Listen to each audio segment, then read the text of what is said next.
এবং বেশি থেকে বেশি দোয়া করবেন আল্লাহর কাছে রমজান মাসে। দোয়া আপনার নিজের জন্যে, আপনার মা বাবার জন্যে, আপনার মৃত আত্মীয় স্বজনের জন্যে, আপনার ফিউচারের জন্যে, আপনার সন্তানদের জন্যে, আপনার দেশের জন্যে, আপনার জনগণের জন্যে, মুসলিম উম্মার জন্যে, সবার জন্য কি করবেন?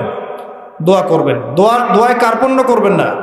আপনি যখন অন্য কোনো মুসলিম ভাইয়ের জন্য দোয়া করছেন, তখন আপনার মাথার কাছে একজন ফেরেশতা থাকবেন, যিনি বলবেন যে তোমার জন্যেও তাই হোক, তোমার জন্যেও তাই হোক।